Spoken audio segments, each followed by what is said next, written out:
Avec la vieille tour, seul rescapé de la destruction du château médiéval au XVe siècle, l'église de Merville et le pigeonnier constituent les derniers témoignages visibles du passé de la commune au Moyen Âge et sous l'Ancien Régime.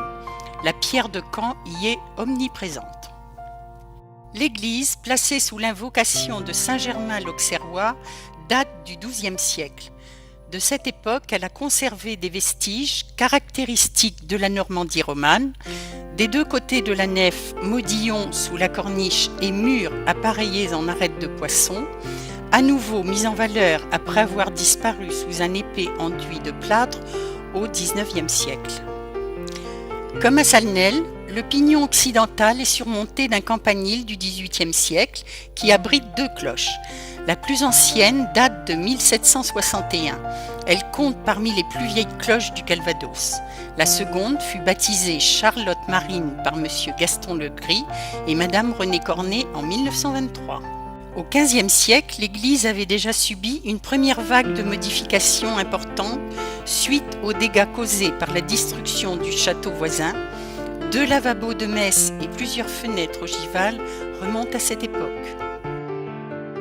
La croix, accrochée au mur nord de la nef, appartenait autrefois à l'arc triomphal qui séparait la nef du chœur, espace réservé au clergé.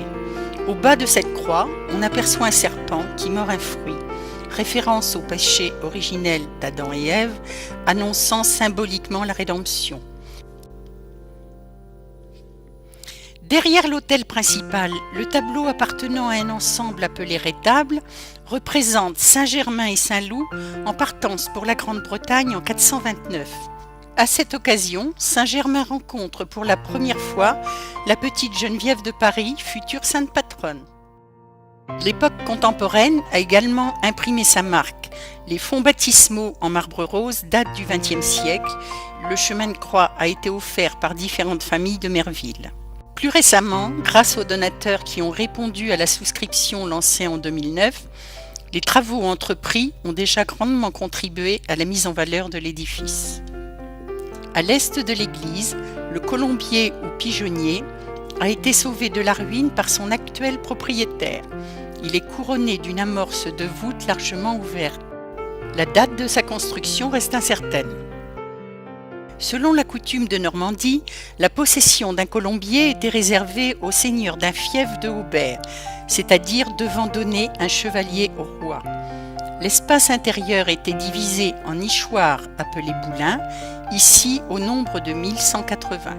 Chaque boulin aménagé dans l'épaisseur de la paroi permettait de loger un couple de pigeons. Au centre du colombier subsiste au sol une pierre dure appelée foire.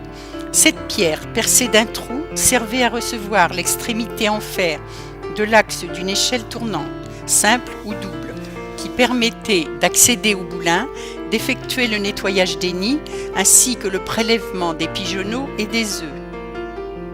Pourquoi les pigeons étaient-ils si recherchés ? Pour leur chair délicate, très appréciée, et pour leur déjection qui servait à la fumure des cultures. Jusqu'au XIXe siècle, elle constituait le meilleur des engrais.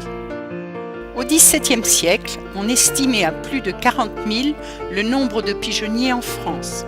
Les pigeons causaient d'énormes dégâts dans les champs, surtout en période de semailles et de récolte. Or, les paysans n'avaient pas le droit de les chasser sous peine de graves sanctions. Après la Révolution et l'abolition des privilèges, le droit de colombier fut étendu à toutes les classes. Le pigeon, animal domestique réservé aux nobles, devenait gibier pour tous.